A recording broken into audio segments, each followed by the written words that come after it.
ran into my first snag. I do not have a spark plug socket to remove these fuckers, so off to the hardware store.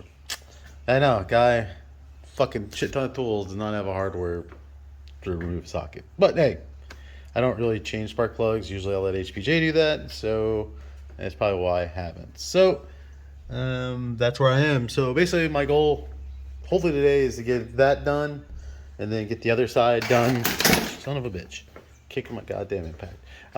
Get that done, get this side done, pulled out, and then you got to read the manual, see what the next step is. So I'm off to the local O'Reilly's. Peace. So we got the bucking alternator come loose. Taking this bitch out now. Denny's over here. Say hi, motherfucker. Hello, motherfucker. And so we're draining the fucking coolant now. It's going slow, but that's our next fucking goal. It's up on jacks, so hopefully we get this bitch done here soon, but we'll find out. When we get these, well, maybe wait a second, I get these bolts loose. So we see how long the bolts are of it.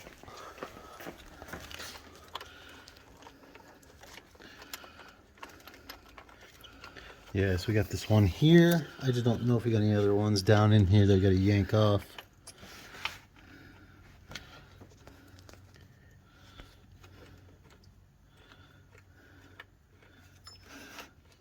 There's a spacer tube back here too. Yeah, that probably all comes. And then there's a spacer tube on that too. Yeah. Here, hold on. So we pretty much have all the accessories off. So the water pump was kind of a bitch. 2.5 hours. Yeah, 2.5, 3 hours. Right around there. I think, yeah. Ford called for 10 hours to yank off the valve covers and that. Yeah, Mike, you'll call bullshit. Yeah, Mike probably doing it in like 5 minutes. Yeah. I mean, when you do 1,000 of these a day. Like he does it with his eyes closed. Probably does. He's like, he dreams this fucking shit. Yeah, no kidding. Yeah, it looks like the from looking at this, it looks like the alternator, or not the alternator, the AC compressor does not bolt onto that at all. I mean, it bolts to the engine block. Yeah. So I kind of agree. But I will have to cut that belt. And we'll have to walk that back on. But that should be there. That's gonna work. Well, they say what you do is you, I think it's an 18 nut. You slap it on there, and then you shove the stretch belt because it stretches on there, and then you kind of get it close, and then you crank the crank over. Like you remember the position you start at noon. You crank it over, and it rides. I would think you would put it on the crank pulley and then crank it, slip it over the air conditioner. You probably could do that too, but I don't know. We'll find out. To jump over 2 pulleys width, because the more width you have, the more.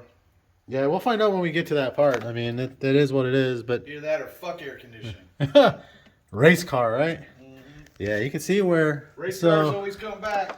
It's hard to see, but so Denny noted this. See if I can show you guys. This right here where my thumb is. Let's see if I can show you. Is this? Fuck. That right there holds up the alternator on the other side. It's fucking broken. The bolt is broken in there. So we think it was holding on for dear life. Off just of the front cover. Just the front cover. So that probably led to the actual failure for that over time. And I guess it finally just said, fuck you, and I had enough. So, yeah, that's where we are, man. Friend Denny came over to help us, or help me. But yeah, he's talking about buying a Hellcat. Can you motherfuckers believe that? Y'all need to come lynch this motherfucker. Talking about buying a goddamn Hellcat. Might change my mind now that I know how to work on Mustangs. Shit. Like, hey, we might go work for HPJ at this point. Mike, hire a brother. See you guys, man. I'll talk to you later.